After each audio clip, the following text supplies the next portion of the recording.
The most requested hair tutorial. For the base layer, it doesn't really matter how thick of a chunk you grab because it's going to be more about having just that bit of volume rather than a specific curl at the bottom. Having it set at a higher heat helps it hold longer. And then you just take less time holding it on the wand. As you curl, leave off this small end here so it's not curled all the way down. There we go. Not super curled, but it is good enough for a base. You're going to part it about an inch above your ear or kind of like the end of your eyebrow around. The first piece closest to your face, you're going to want to curl away from your face. Leave off like this 2 to 3 inch tail, and then I just kind of tug on it to make it a little bit looser. The next one you will want to curl toward your face, going every other. Doing this is going to help keep your curls separated rather than just lumping into one big curl. Next one then would be away from the face. Then for the third layer, you're just going to part off the very top crown portion of your head. That's going to overlay the rest of these curls. And then I'm going to be grabbing about 1-inch sections and repeating exactly what I did to the second layer. The larger the section, the looser the wave.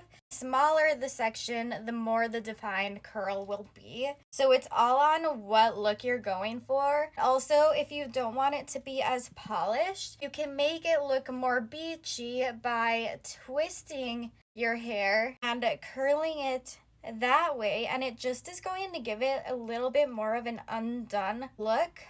As you can see, it's not as defined as those curls are. Usually my hair just can't hold a curl and it falls out right away. I have found that having the higher heat helps it hold all day long. The last and the most important layer, this is kind of the part that everybody sees. The bottom part, it's like, if I mess up, at least the top crown portion is covering it. It's really just giving everything up here a good base to lay on. We will want to pay a little bit more attention to these pieces, especially these front 2 sections right here. I'm going to grab a slightly thicker section here. Typically, people's front faces, unless you do have extra hair and extensions put in, this just typically has less hair. That's why you grab a little bit of a thicker chunk.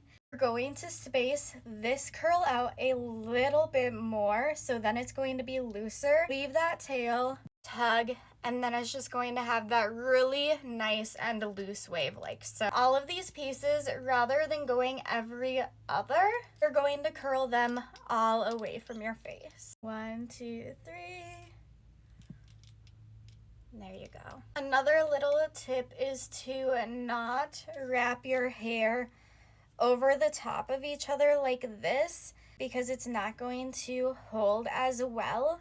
It's just going to be evenly heated if you have it spaced versus the hair being wrapped one over the other. I actually learned how to do this because I could never figure out how to work a curling iron. Yes, my friends that don't want yet another hair tool in their drawer, you can do this exact look with your curling iron. I'm using a 3/4 inch wand and a 3/4 inch curling iron. If you want it to be tighter curls, you could do 1/4 inch. That would make your hair super curly. Or if you want more of that looser wave, depending on your hair length too, you could even do an inch, inch and a half wand or barrel as well. It's been about 5 minutes now. In that time, you want to let your curls cool, so that way they're just going to hold a little bit more rather than this side of your head still being hot and this one being cooled off and just having that uneven look. Once they are cooled off, you're going to start at the bottom and just comb through gently like this, and you're going to break up the curls. You can kind of start going at the top here too, then flip to the other side and make sure that you get the back side too. If you want a little root lift, my favorite is the Living Proof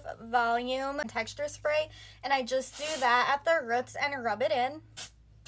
You can already see the extra volume. Then I'm going to grab my Kenra Dry Texture Spray, the number 6, and go through, and this is just really going to add that extra texture to almost give you like that Blake Lively lived-in hair look. Mess it up, and there you go.